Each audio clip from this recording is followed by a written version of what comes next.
1, 2, 3, 4, 1, 2, 3, 4.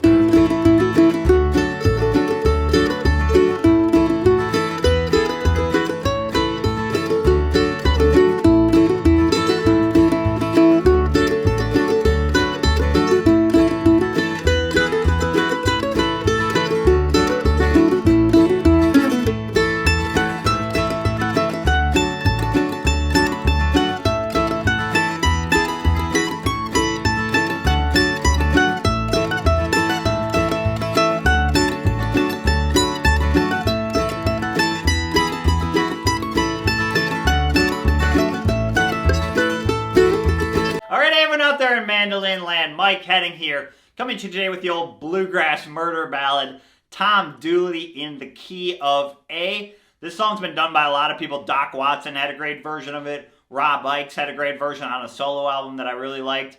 It's one of those classical bluegrass songs. Super happy melody, super depressing lyrics. So we're going to work on two solos for Tom Dooley. We're going to start by playing just a basic solo kind of in the lower register. And then for the second solo, we're going to look at how do we take that solo and play those exact same notes up another octave, which is a really good way to learn the fretboard. It's also a great way if you're at a jam with a couple mandolin players.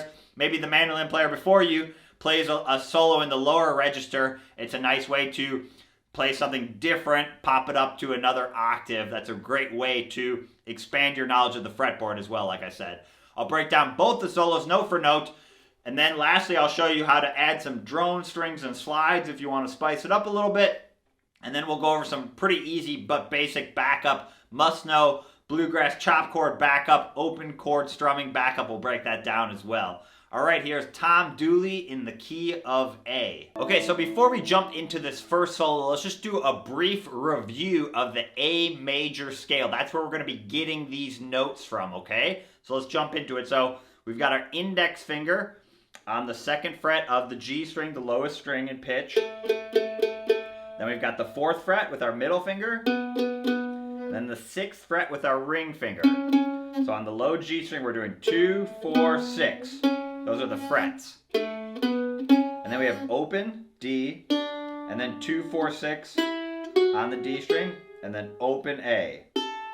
Or you can use the 7th frets on both strings, which is the same as the open. So you have 2, 4, 6, 7, 2, 4, 6, 7, or 2, 4, 6, open, 2, 4, 6, open, right? Same exact notes, just fretted or open. And then to continue it up the rest of the scale, we have open A, 2nd fret on the A string, 4th fret, and then this time the 5th fret, not the 6th.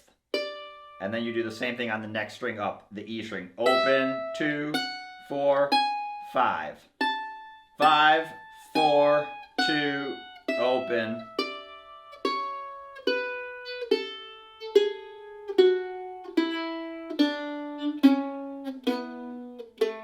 So those are the basic notes we're going to use for the first solo. We're going to get up a little higher in the second solo, but it's going to be the same A major scale, just an octave up. So those are the notes we're going to use. So let's play the first 9 measures. This will be like halfway through the first solo. Here we go. I'll play it and then we'll break it down.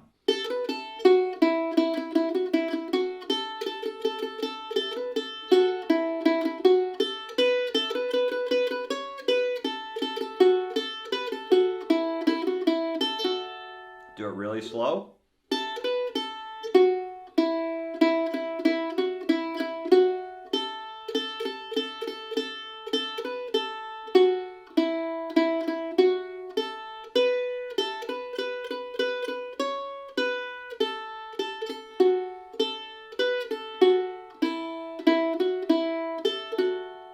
Okay, so we're going to do a little pickup in measure 1. So beat 1 is going to be a rest, and then on the A string, we're going to play open to open. So down, up, down with our pick. I'd recommend following the pick direction below the tab. So the staple-looking cymbals are the downstrokes. The V-looking cymbals are the upstrokes. It's really going to help you play the timing. It's also going to ensure that you're practicing it the same way every time, which is really important for building that muscle memory. Okay, so we're going 1, and then 2 and 3, and then down to the 4th fret on the D string. The count is 2 and 3, 4. So we're going down, up, down, down, down, up, down, down. So 1, 2, and 3, 4, 1. And then we want to get down to the 2nd fret on the D string. So for all the 2nd frets, I'm using my index finger. For any of the 4th frets, I'm using my middle finger. Any of the 5th frets or 6th frets, I'm using my ring finger. That's a good rule to follow. So that's what we're doing there. So we have... And then measure 2 actually starts the melody. So this is our main melody note, the 2nd fret on the D string, which is an E note. It's the 5th note of the A scale. You don't have to remember that, but it's in the A major chord, which is why that note sounds really good. So again, we're walking down from above that note to get to our target note in measure 2. So we have 1. And then basically we're just going to fill this up. You could just play the 2nd fret the entire time.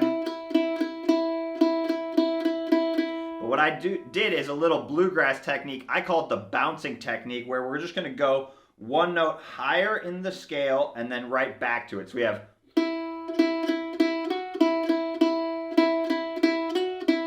So we're going 1, 2, and 3, and 4, and 1. So that's not really adding to the melody necessarily, but it's adding a little interest to the ear, I would say. So the melody, like I said, is just that 2nd fret. But it's not that interesting just to play it like that. So what I like to do is add that little bouncing. I'm keeping my index finger down the entire time, really important. Don't do that. It's going to create more work. I'm just looping measure 2. 1, 2, and 3, and 4, and 1. And then measure 3, so not too hard. Then go back to that 4th fret on the D string. And then open A, and then open A down ups on the rest of the measure. 3 and 4 and. So we're going. See how we're using those downstrokes to play the timing. We're going 1, 2, 3, and 4 and. And then measure 4, continuing over that D chord, open A, and then open 2, open, back to the 4th fret. Which is essentially the pickup we played at the beginning. And then measure 5, we're going to land back on the 2nd fret on the D string and play down, down, up. And then 4th fret on the D, and then open A. So you have... So let's play those first 5 measures really slow. Here we go. 1. D chord. Back to A. So we're starting on an A, going to a D chord for 2 measures, and then back to A, which will break down to the backup. But just so you can kind of hear how those chords change. A little faster. 1.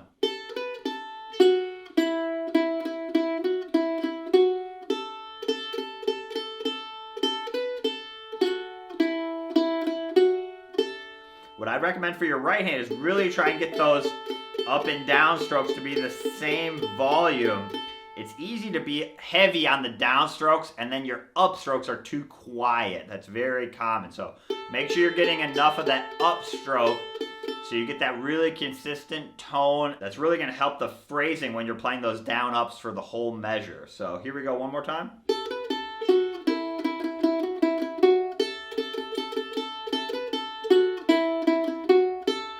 Measure 6 into an E chord, so 2nd fret on the A string with your index finger, and then open 2. Same idea there, that's that bouncing technique. Instead of just playing the 2nd fret the entire time, now we're bouncing one note lower this time. You could also go up to the 4th fret on the A string as well if you want to bounce higher. This time we're bouncing lower.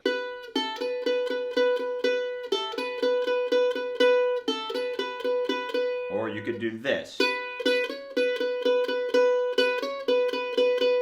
See how it's just a way to fill it up with a little more melodic movement. That's all we're doing there. And then measure 7. Keep your index finger down. 4th fret. Move your middle finger up to the 4th fret of the A string and walk down the notes. 4, 2, open. And then down ups on the open A string one more time. So you have, let's do 6 and 7 together. It's kind of a phrase.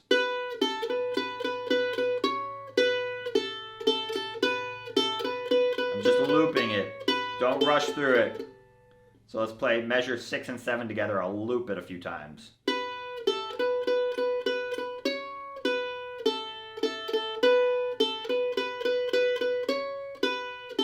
Gradually speed it up. Don't rush through measure 7. And then measure 8, a little response. 4th fret on the D string. Open A. And then 2 open on the A. 4th fret. Back down to the 2nd fret. And then that little bouncing thing. And then open A. 4th fret on the D with an upstroke, which is going to pick it back up into the second part of it. So we have... I'm just looping measure 9. So let's play 6 through 9. Here we go. It's like the second half of the solo.